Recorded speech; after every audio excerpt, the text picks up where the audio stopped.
The reality of healing, though, is so messy because it's never linear.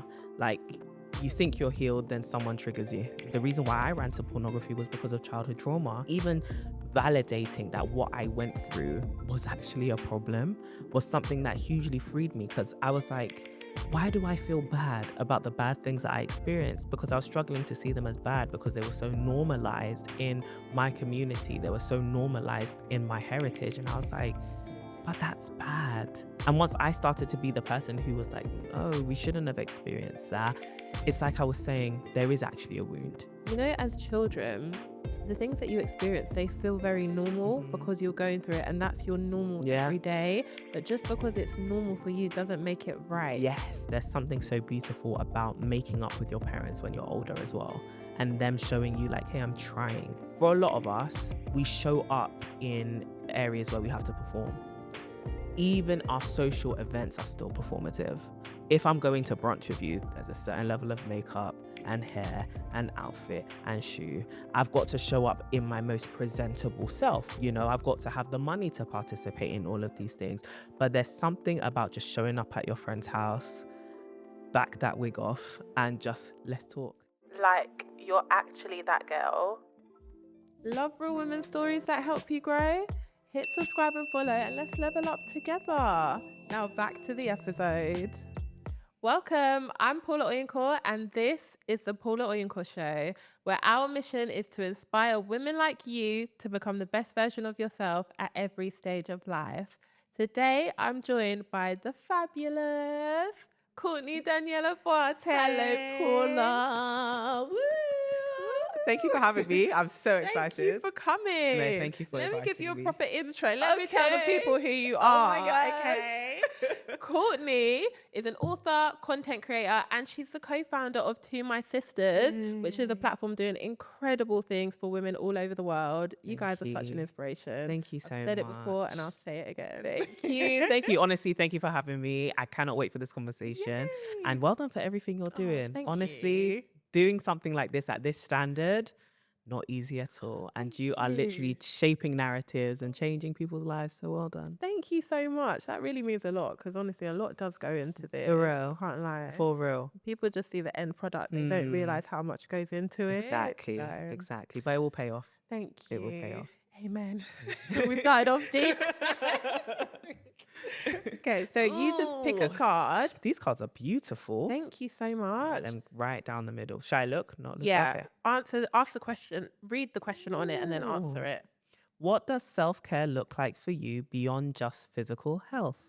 I love that question because I really am in my self-care era. I bet you are. Yeah, lead up to the wedding, I'm like, let me pour into myself Me too. a lot. What can I start with? I would say spirituality. For me, I feel like my spiritual practices of prayer and fasting and worship and reading the word can sometimes feel a bit like a chore. And I heard a podcast that was saying how for a lot of us, when we say we need to take care of ourselves and we need to rest and take life a bit slower, we kind of get rid of all our spiritual commitments and we stop fellowshipping with people when we stop doing all our spiritual practices because they feel like a chore, they feel redundant. But actually, like God says, come to me, all those who are heavy laden, and I will give you rest. And so seeing prayer and reading the word and worshiping, not just as a chore, not just as a tick box activity, but actually seeing it as something that will restore my soul and help me feel refreshed and replenished, has been a game changer. I just leave, those moments. It's not always perfectly neat, but when I'm in there, I'm like, ooh, this is what my spirit needed. And then I think another one is I love me a good film. I love a good film. I love a good film. I could get lost in a good film. I'll take myself to the cinema on a solo date. I love an action film. I love a Nollywood film. I love a rom-com. Anything. I just don't do horror. Oh no, I don't do horror. Yeah. Never done it. Never will. I can't. Yeah, no, thank thank you. With that. It's not me. What's your favorite film? My favorite film is quite cheesy, but it's Just Right. And it's a film with Queen Latifah and Common. It's a love film. It's kind of love and basketball-esque. Maybe Watch it. I feel like, yeah, I need to, it. because I really like Queen Latifah. Is it like Oh, old school as yeah. well? No, it's like Oh. 2010s, Oh. 2015. Do you know what? I bet when I watch it, I'll be like, I feel like I've seen this. Most likely, it's a great Yeah. film. I very much enjoy. Very simple watch, very easy to watch. And then, what I love about it is the soundtrack. The soundtrack is gorgeous, gorgeous. And then the last one I would say, I'm currently deciding to walk slower. Yeah, walk slower, move slower, take life at a slower pace. Because I think when you're rushing, like I'm a typical Londoner, I'm rushing everywhere. I am pacing my way. I've got somewhere to be, money to make. Running somewhere. Thank you very much. I've got a train to you. catch.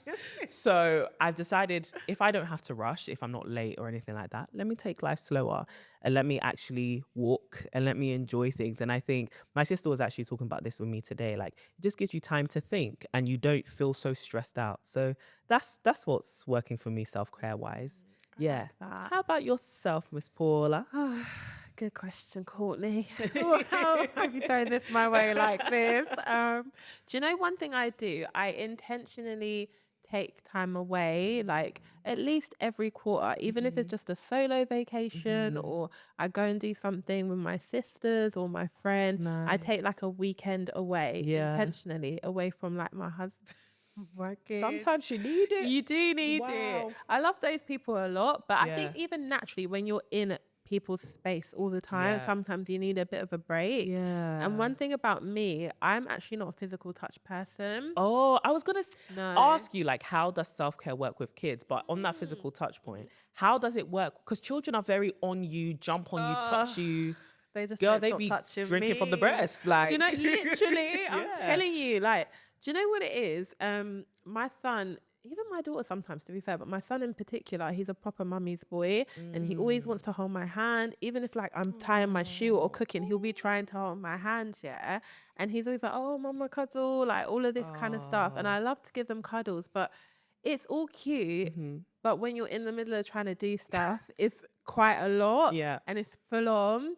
But I think for me, I've kind of slightly changed my perspective a bit because my younger sister helped me to realize actually, oh, you're so lucky for having all these cuddles and stuff like that. So even when they're like literally on my head when we're sleeping, stuff like that, I just realized, you know what? This is actually such a blessing for them to be here, for them to even feel comfortable enough with me be in my space like this. And although that's easier said than done, because there's definitely moments where I feel overstimulated. I think that's what it is. But in those moments, not that I retreat, but I think sometimes I just don't watch TV as much, or I don't have music on in the background as much, just because even that adds to my overstimulation. I feel like I try and remove stimulation in other areas because I know I'm gonna get an abundance from the children. I love that. Make room for them. Yeah. So yeah, I think that really does help. But definitely the weekends away as well. Just so you can do something for yourself. Yeah. So without having your mum hat on or your wife hat on, like this is literally just for me and that's it. I love that. Oh, good. I'd love that for you. More of that. Thank you. Thank you. In your own words, who's Courtney? Oh, you hit me hard. Oh, whoa. In my own words, who is Courtney? Ooh, that's a good question. Courtney is someone who deeply desires to live a life that means something. Oh, I love that. Yeah, that just means something to her, means something to other people. Whether that's making an impact on loads of people or just one person, I just want my presence to mean something. Yeah. Oh, that is so beautiful. Yeah. Do you know what? I feel like that's so beautiful because I really relate to that as well. I just feel like I've not just come here to just wake up, go to work, This is it. and die.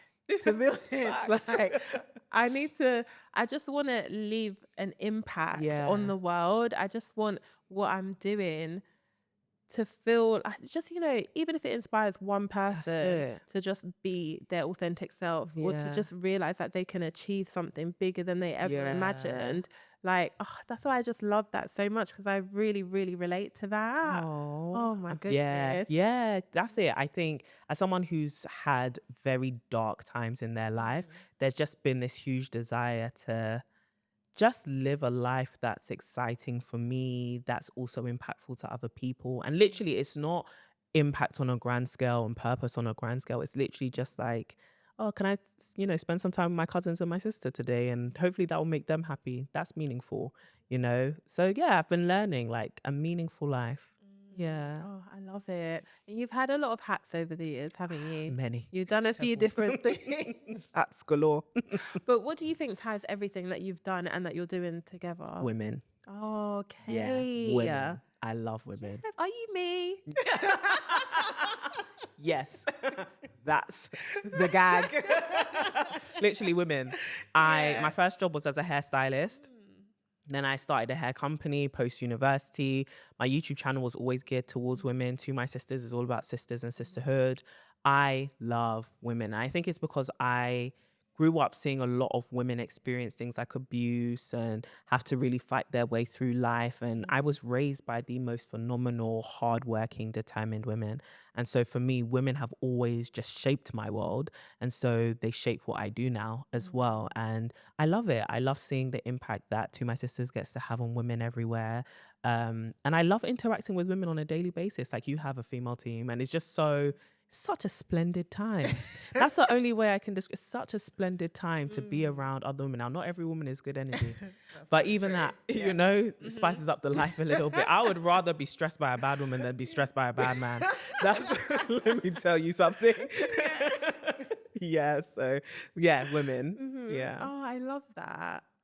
It's just so amazing how you can have a purpose and how it can be executed in different ways. Yeah. Because I feel like essentially your purpose is women. Yeah. And the way you've executed it over the years, it's just shown itself in different ways. Yeah. And it's been embracing that as well. Like when you feel like a season has ended and an assignment has ended, being able to embrace the next thing and the next phase of it. I feel like the next woman that I'm really going to be serving is myself. Yeah. Like the woman I'm really called to be, stepping into very new roles and uncharted territory, like being somebody's wife and, by God's grace, one day being somebody's mother, and just thinking about, okay, what does this new era of my life look like? But how do I also still remain Courtney and serve her and make sure she's not losing anything, but only evolving as a woman? So yeah, it's a lot of focus on that.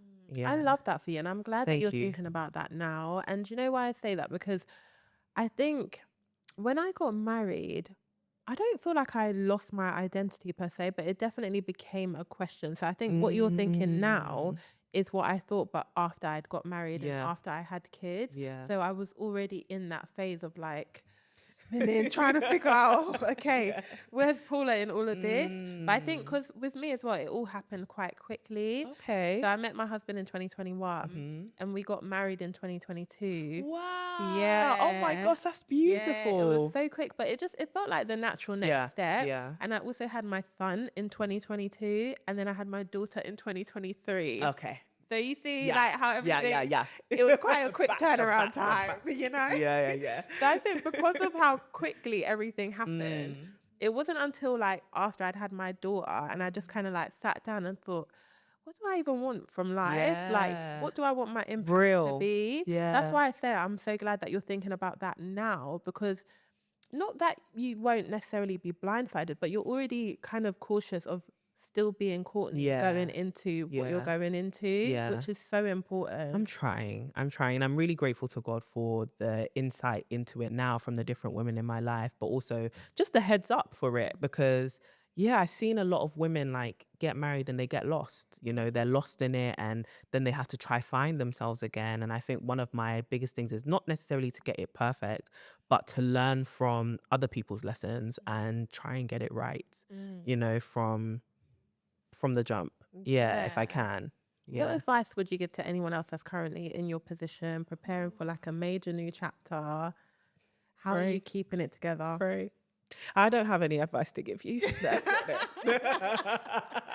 I don't know. I feel like in this season as well, I've been catching myself because obviously as someone who's been doing content for nearly 10 years, it's so easy to just want to document and share everything you're learning in real time, which I think there's something really beautiful about. But I as someone who's, I guess, position in people's lives as a content creator has somewhat changed, I never want to come across as someone who feels like they have it all figured out, because I Yeah. don't know what I'm doing. Haven't even walked down the aisle yet. So I'm just like, all I can share with you is what I'm doing currently to try and stay sane, Mm-hmm. which is praying all the time, Mm-hmm. and really allowing God to shape this whole journey and process. Like, I'm extremely big on my faith and my spirituality, and it informs literally every element of my life. And I think in this season, what I'm learning is God can handle everything. He can handle Yeah. every fear, every doubt. He can handle every need. He can handle every joy as well. And he loves it. He loves to be involved in every part of the process. And I think it being anchored spiritually has just helped me to not drift away in so many different ways, because there are so many forces adding pressure in this season, I will say. And I think that's what any woman who's going through any season of change, whether it be marriage, motherhood, house ownership, business, career, whatever, you feel the pressure that change comes with. Like, literally just imagine trying to steer a ship in a completely different direction. The waters that once felt still, now they're pushing against you. And it's like, oh, now I've got to really find a new level of strength and anchoring to be able to make it in this different direction. I think faith has been that anchor for me. Like, Yeah. praying to God, having a certain level of conviction about this part of my life as well, has really helped. Yeah. So pray. Yeah, honestly, pray without ceasing. Please. Period. When you think about the woman you were like Yeah. 5 years ago, what do you think has changed the most to who you are today? Ooh, that's such a good question. Where was I 5 years ago? Pandemic, 2020, Oh, that's 2020. true. Yeah, I was 23. I just turned 23. I had my hair company. I was living at home with my parents. And I was at a very weird place during the pandemic, where I think it was a very unfortunate time, but a lot of people experienced a lot of business growth because of the avenue for innovation during the pandemic. And I was one of those people who experienced just a lot of business growth, a lot of like capital injections into my business, a lot of revenue generation. And I was 23, suddenly making a lot of money, a lot more than I was used to. And I think I was so overwhelmed by this idea of success that I completely shrunk away from it, because I don't think at that time I fully had a belief that I would actually succeed in what I was doing. I was just trying. Yeah. And yes, to some degree it paid off. Things really aligned and there was a huge amount of favor. But I decided in 2021 to completely run away from that side of my life, where it was like, no, I can't handle it. I don't trust myself to steward success. And I think now where I am at 28 is a woman who's like, there's no need for you to shrink back from a challenge. You are capable of adapting. And I've always been described as a very resilient person, but I've never seen myself as very adaptive. And I think that was a key skill I needed to learn, especially as an entrepreneur, but also just as a person, that like life always doesn't go as planned.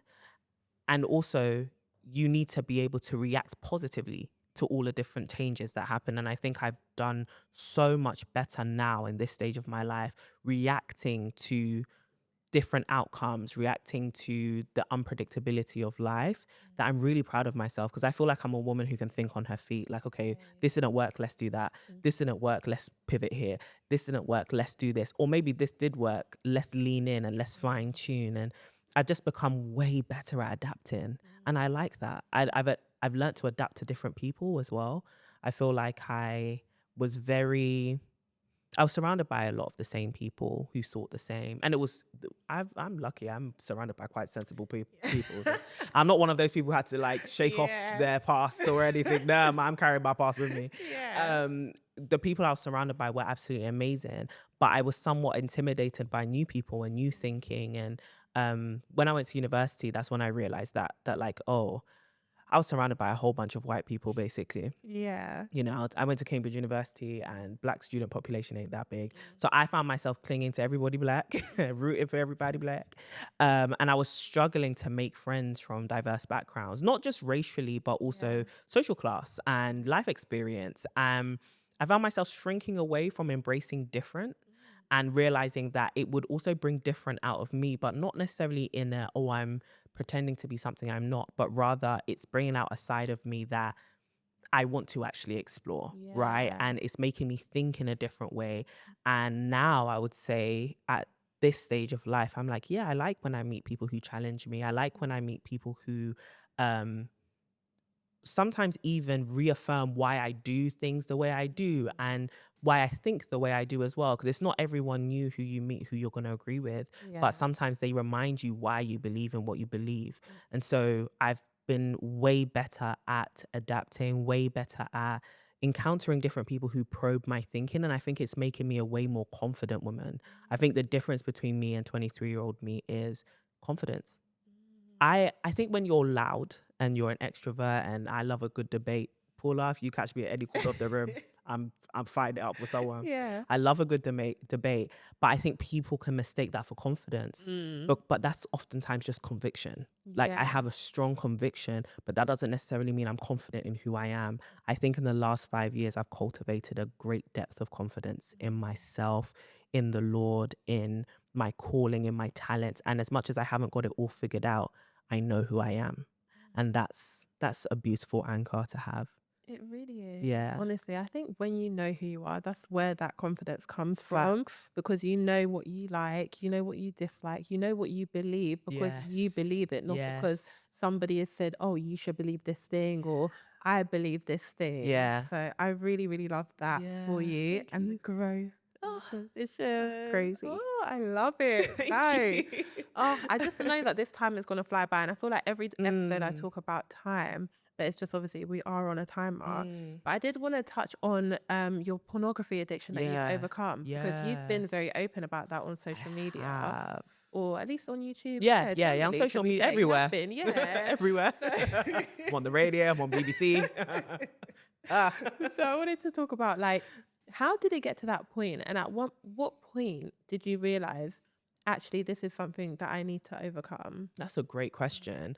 I think for me, I always say addiction kind of builds up slowly. You don't really realize you're addicted unless you're addicted to like hard substances where you're like, that's when that started. I think with pornography, like I was exposed from a very young age, and it just became something which I watched over years. It was never really a problem, especially because no one around me really problematized it. Like I'm of West African heritage, I'm Ghanaian, and no one's talking about it. You know, people don't approve of it, but also, it's just pornography. Like, especially when people around you kind of watch it, cousins watch it, all of that stuff. And then I got to like 18 and I started taking faith a lot more serious. I actually gave my life to Christ when I was 18. I was like, maybe I should stop because I don't like how this has a hold over me. But every time I tried to stop, it's like I couldn't stop. And I think that's when you realize you have some kind of addiction or some kind of unhealthy dependency where it's like, oh, I struggle to stop this cycle. I struggle to stop this behavior and this pattern. Clearly, there is something that has greater hold over me than my own self-control. And that's when I was like, let's try and put a stop to this cycle because I don't like how it's affecting my view of myself. I don't like how it's affecting my view of relationships, my view of men, my view of women. And so I need to put an end to this. And it was a progressive journey. Definitely didn't happen overnight, but I had hope that it's something that could change. Yeah. But how did you change it, even though it was progressive? What were some of the steps that you took to overcome it? Yeah, it's such a great question. I often get asked this in my DMs a lot. And I think a lot of people are looking for like the perfect formula, the perfect recipe to stop. And honestly, I think it's never one size fits all. For some people, going cold turkey really works. For some people, weaning off really works. But for me, it was a cold turkey thing. Like, oh, you just have to stop. Don't even dibble dabble in nothing. Don't be touching nothing. Don't go on. Don't pictures. No, just cut it all off. You know, because I know for some people, there's like, because there's different types of pornography as well. They just try different types and they feel like they're finding their comfort zone with it. But for me, I knew what outcome I actually desired, which was just to completely end my relationship with pornography and any pornographic material. And so it was me trying to go cold turkey, but also really speaking to people about it. I think with particular addictions, especially with pornography, like for my demographic, I'm a Black woman, I'm Christian, I have Ghanaian parents, I am Ghanaian. And this is something you don't talk about. This is something you don't bring up. This is not something you go to people in church to talk about from a woman's perspective. Now, they're always doing altar calls for men when it comes to pornography. That's true. That That's very they ain't true. scared to talk about that on the pulpit. But women, I have not seen an altar call specifically for women to come to the It's so front. important to talk about it. Exactly, honestly. exactly. And I think one of the biggest things that keeps addictions going is shame. It's the shame and the secrecy. And so one of the biggest things I did was I started talking about it. I was like, oh, I watch pornography and I don't want to, I struggle with pornography, or, you know, why is pornography even bad? And having that conversation with people and feeling like I wasn't judged, I didn't need to feel ashamed. And I think why that helped me was in times when I fell, or in times when I went back to watching pornography, I didn't feel so ashamed of myself. Because shame is a really bad motivator, I'm learning. Like, shame really doesn't help us to change much. It just helps us to hide things better. Right. And so for me, I didn't want to lie to myself anymore. I didn't want to hide from people anymore. And I didn't want to feel ashamed of myself. I wanted to do this because I loved God. I loved myself. And that meant that every time maybe I made a mistake or I slipped up or I went back to old habits, I didn't see myself as a bad person who was incapable of changing. I saw myself as someone who had a big struggle with something that was really hard to quit. And I think when other people started validating that, like, pornography is enjoyable, pornography is socially acceptable to some degree right now. And when people started understanding the degree of the struggle, it was no longer just you talking to someone and then be like, girl, just stop. It was them actually sympathizing with you. And I think that that allowed compassion and empathy for myself to be like, no, let me to some degree nurture my way out of this. Like, yes, we can go cold turkey, but there's also a degree of healing that needs to come, because the reason why I ran to pornography was because of childhood trauma. And so now we need to nurture the pain. Now we need to actually go to that wound that was there. For some people, they watch pornography because they were exposed to things illicitly when they were children. Now you need to start having conversations with people, and you need to start, protecting yourself. And maybe it makes you think differently about how you're raising your children and all of these different things. Oftentimes, this addiction is a band-aid. But actually, once you start taking that band-aid off and you're like, no, we're not wearing this band-aid anymore, you have to deal with the wound. Yeah. You have to deal with the wound, or you're just always going to go back to the band-aid. And so having these conversations with people allowed them to empathize with me. And that allowed me to empathize with myself. And it meant that I was breaking this addiction from a more compassionate place. And I think even the YouTube video that I did on my addiction, I wanted it to be empathetic. I didn't want it to be, oh, I struggled with this and I just felt it was so disgusting. And so no, it's like, there's a reason why pornography is so addictive. And there's a reason why you are addicted to it. And it doesn't make you a bad person. It just means that you have a struggle. And struggles can actually be overcome, but they don't have to be overcome with shame. They rarely ever are overcome with shame. And so allowing women to not see themselves as disgusting, and allowing themselves to talk about their story with other women who also don't view them as disgusting or view them as delinquent, has been, the thing that I'm peddling with now. I love this, and I love the transparency as well. Because why not? Literally, and I think the fact that you're getting DMs, I'm assuming it's mostly women. DMing you. Yeah, so... sometimes men as well. Please stop. Yeah. No, I can't deal with that issue. Please. It's an issue for the men's ministry. No, but it's true. And I think actually, like you said, the key for you was to open up and talk about it. So I think even the fact that these women are DMing you, it shows that they're open to kind of changing or like stopping, or they're at least taking the steps that need to be taken to get to a better place. But I wanted to talk about how, like, you spoke about pornography addiction was almost like the plaster, but there was a deeper wound. So when you realized you had to like deal with this deeper wound, how did that feel for you? And what was the process of actually healing the wound itself? That's so good. Oh, when I realized I had to heal, I think I'm also a very pragmatic person. I'm just like, okay, let's start doing the work of healing. Yeah, Like, yeah. we've naturally come to this hurdle. We need to cross it somehow. I think the reality of healing though is so messy because it's never linear. Like, you think you're healed, then someone triggers you, you know? But I was recently reading something and I came across this analogy about climbing a mountain. I think healing is like climbing a mountain, especially you're going in circles, you're walking up this trail and it feels like you're just walking in circles. Like, I've been here before, I've seen this before, I felt like this before. But what you don't realize is you're recovering much quicker because as you're getting higher, you're covering less space, right? As much as it's becoming harder and it feels like, oh, I'm being triggered by the same thing, the actual distance that you're covering to be able to recover is shorter. And I think that's what I learned over time. Like, okay, let's start having the hard conversations with your parents. Let's start saying to your siblings, what you did when I was 10 really hurt me, or what I did to you, I'm really sorry. Or we saw this thing and actually it was wrong. It was wrong for us to be exposed. And even validating that what I went through was actually a problem was something that hugely freed me because I was like, why do I feel bad about the bad things that I experienced? Because I was struggling to see them as bad because they were so normalized in my community. They were so normalized in my heritage. And I was like, but that's bad. And once I started to be the person who was like, no, we shouldn't have experienced that, it's like I was saying, there is actually a wound. And that wound began to heal. I think they always say that time is a healer. And I heard someone say, I think it was Sarah Longa, she said, no, it's what you do with the time. And so for me, I was spending time reading, I was spending time talking to people. Like, I think I'm a big advocate for sisterhood because the spaces I had to literally just do this, sit on a couch with my girl and be like, girl, I went through this and it really hurt. Those moments healed me. I don't know how, but there's just something, there's that scripture that says, they overcame through the power of their testimony and the blood. I think that was it. It was like, there's something about testifying about what you've been through that begins to heal you, that helps you to overcome everything that you've gone through. And I started to share.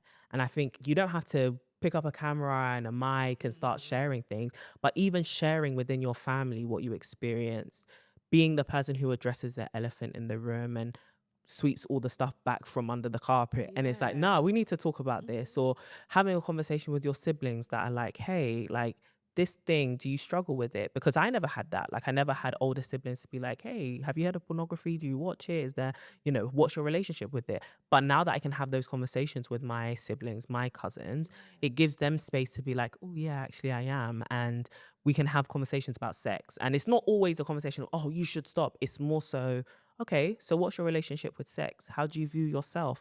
And being able to just give room to that, I think it begins a generational cycle of healing as well. So for me, it was testifying, it was conversations, it was addressing the elephant in the room. But it was for myself first, identifying that it's okay that it's okay that you have a wound because you were afflicted. Yeah.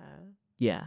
Oh my gosh, this is so deep, honestly, but it's true. And one thing you said that really stuck with me, as children, the things that you experience, they feel very normal because you're going through it and that's your normal every day. But just because it's normal for you doesn't make it right. Yes. That's one thing. Like, I speak to people about this all the time. I just love to yap, clearly. But you're walking and calling. I love it. But when I've spoken to people who have not really dealt with their childhood trauma, I'm like, I understand that maybe you may not necessarily change how you grew up because that's what's made you you, and that's fine. I totally get that, but it doesn't make that right. That's it. So you kind of have to unpack That's that. it. And I think a lot of us grew up in environments which told us, either consciously or subconsciously, this is normal. Yeah. We grew up in cycles like this. How many of us heard like our parents maybe say, why are you upset that you have to do this? I had to do it and 10 times worse.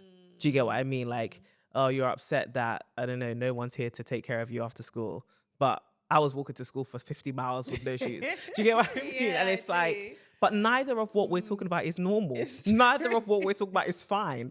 You've even added another layer of trauma to this issue. Exactly. And I think that's what we need to discuss. Like, culturally, generationally, that, hey, like, yes, what happened to you wasn't great, but what happened to me is not great either. Yeah. And I don't want to be somebody who is a proponent of this cycle. Like, I don't want to keep carrying this thing on. And so I'm going to have to acknowledge that this was wrong. And I think we don't, obviously we love our parents. Not everyone's parents have done a great job, but some of our parents just did the best they could with what they had. But when we're older now and we're viewing parenting, or we're viewing just human interaction, we can acknowledge, oh, maybe that wasn't as healthy for me Yeah. as it could have been. Maybe this wasn't done in the best way. Maybe I was exposed to something which I really shouldn't have been exposed to. And now I'm carrying that pain that I need to heal. However, I don't want to be the person who repeats this cycle. And so it's allowing ourselves to actually address, that was toxic, that was dysfunctional, that wasn't helpful. But also, like, and take the good parts as well, of course, but let's weed out the bad parts. And I think it's raising people, whether it be grown people right now. I think a lot of the digital content we're seeing is reparenting people. I think it's also beautiful that we get to parent a new generation like your children, my godson, who we can have real conversations with and be like, actually, let's do this different. You know, let's teach you how to have boundaries. Let's teach you how to, have power in your own voice. Let's teach you how to be able to advise people that this is wrong and stand up for yourself. Like, let's teach you differently. I think that's a really beautiful thing. No, I agree. I think Yeah. there's a lot of work being done in this generation to Yeah. just parent. I don't want to say better, because like you said, some parents genuinely just did their best in that Absolutely. moment. Yeah. What advice would you give to somebody who needs to have a difficult conversation with their parents? How can they do that? This one is quite deep, because the first thing I will say is accept that you may not get the response that you want. Okay. I think a lot of people go into certain conversations, and we do it with anybody, and we're like, because I'm going to have this conversation, I'm going to get the response that I actually want out of it. I'm going to get a sorry. I'm going to get a, I acknowledge I was wrong, or, oh, that was bad. No, you might get a flat out, I do not remember this sequence of events. And for a lot of people, that is demoralizing. Like, Yeah. I have worked up all of this courage to speak to you, and you haven't given me the response that I actually want. However, I think don't go into these conversations looking for validation. It'll be beautiful. It'll be beautiful to get some kind of apology. It'll be beautiful to achieve some kind of reconciliation if there has been, severance between your relationship. However, what you're going into this with, honestly, I think the biggest accomplishment is bravery. You're brave enough to say it. Don't say it in a disrespectful way, especially if you're dealing with parents like ours, I can assume. Don't go into it disrespectful. Don't go into it, accusatory. Just go into it being honest, right? And being real. And I think from there, you'll find that some of our parents have done a lot of growth over time. Some of them have changed a lot from the people who they are in our memory. A lot of us have the image of our parents that was from that point where they were mean to us or bad to us, or did, they fell short. We've preserved that image, and that's how we see them now. But a lot of them have evolved out of that image, and they've learned from their own mistakes, and they're trying. A lot of our parents, I think, are still carrying a lot of shame from the places where they did fail us. And I think through having conversations with my own parents, I've realized, oh, you didn't mean to hurt me. And now I'm telling you that you hurt me is hitting you really hard, that you failed me in some kind of way. And so I'm not having this conversation with you to point fingers. I'm not having this conversation with you to force you to change, but I am having this conversation with you to let you know what happened, and to also tell you that I've changed. I have different boundaries now, or there are certain things I accepted before that I won't accept anymore. And you do with that as you wish. And I always say this to people, like, I'm a peacemaker naturally. I love to make peace with people. And I've recognized that peacemaking is two ways. But as much as I can on my part, I'm going to try and live at peace with you. And I think that's the beautiful thing about our parents. Like, as we get older, there's a certain level of distance that we can have from them. But also, there's something so beautiful about making up with your parents when you're older as well. And them showing you, like, hey, I'm trying. I think that's another thing I would definitely advise. Your parents aren't going to change overnight, but a lot of parents will try. They'll have to be corrected as the journey goes, but be committed to doing the journey with them. Have some patience. Have some patience with them. Like they always say, old habits die hard. These people are old. These habits are old. They are Yeah. so used to these defaults that they go shouting or insults or whatever. And as much as you can have your boundaries, also know that you need to also be patient if you want to keep journeying with them. And so have a level of patience. And I think it's easier said than done. Yeah. Way easier said than done, which is why I think the build up sometimes is what's more important than the actual conversation in itself. Prepare your heart, prepare your mind, prepare your words, whatever it is. And I think go into the conversation knowing that you're proud of yourself for saying it and open to whatever the reaction may be, and you adjust accordingly. That's what I would say. I'm not an expert though. That's just from No, my that's own great advice. experience. Yeah. It's not necessarily about experience. I think it's like sometimes you can be further on your journey than somebody else. Mm. You don't necessarily have to be an expert to advise somebody that's been where you once Yeah. were. That's true. That's So true. I think that's really, really good advice. Yeah. And how do you think as thanks. women we can create safer spaces where we can have deeper conversations like this without judgment? Oh, that's good. I think we're in the era of safe spaces being quite commercialized, which I think is fine. You know, we do live shows, come to our live shows. We have, created a safe space. And that's wonderful. But I think for me, I think there's such sacredness and beauty in your girl's couch. Like go to your friend's house and sit on the couch and talk and be every woman I think should cultivate the ability to hold space for other women, right? To have conversations with them without interjecting, work to be an active listener, to be empathetic. And every woman should also reciprocate that. Right. So if I invite you to my house and I'm like, Paula, how are you?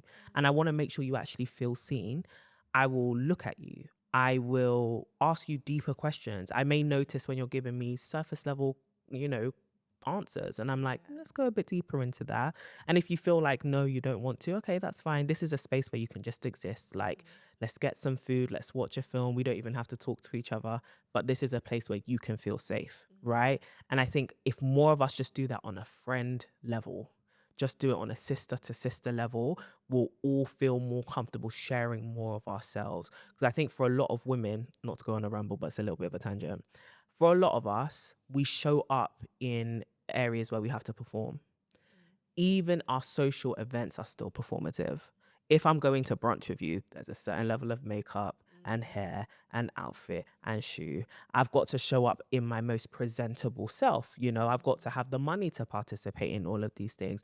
But there's something about just showing up at your friend's house, back that wig off, and just let's talk. And it's not everyone you can do this with, but I think that's where healing really is. And I think that's why a lot of us are still suffering from mother wounds, because we didn't get this. We didn't get the sit with me and talk with me.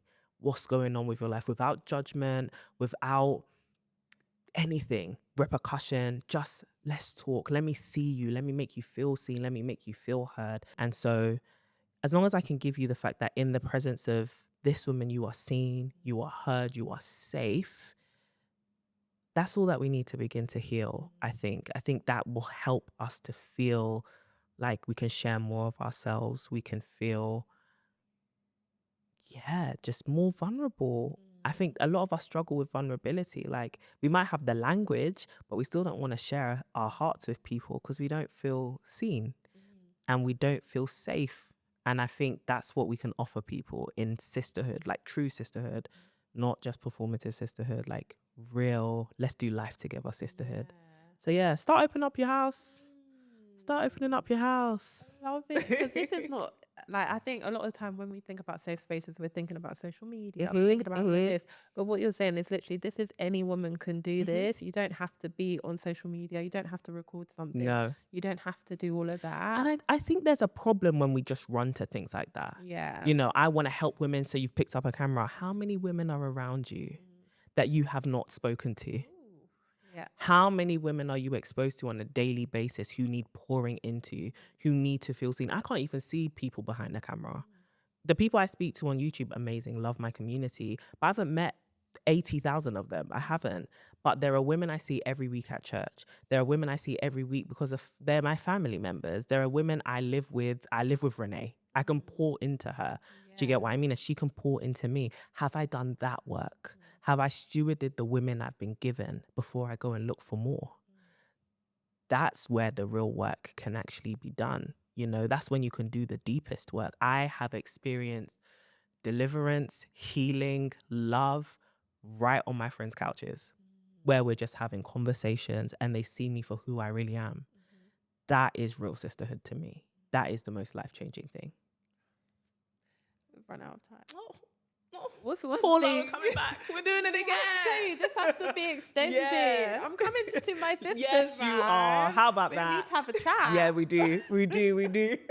No, but what's one thing that you want women listening to this to take away from our conversation today?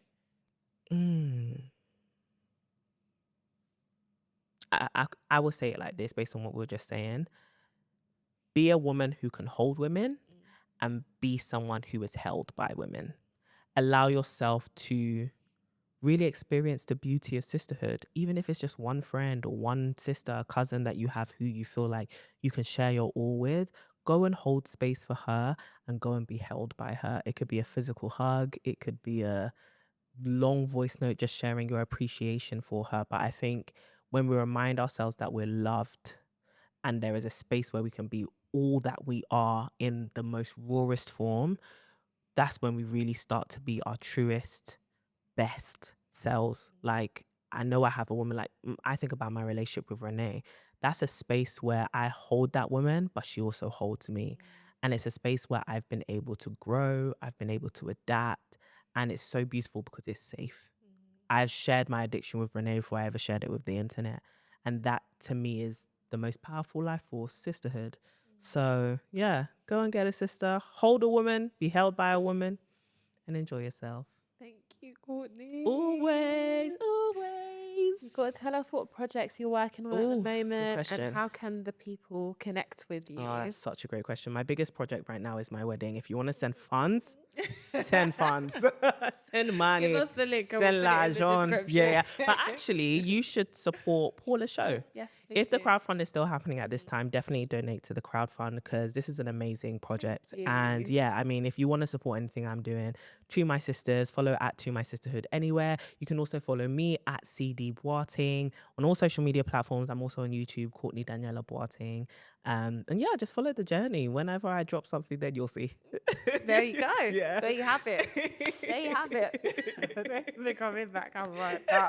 Oh, thank you, Courtney, so much. Thank you. Let me hold your hands. I love these. Oh, thank you so much. This has been such an amazing conversation.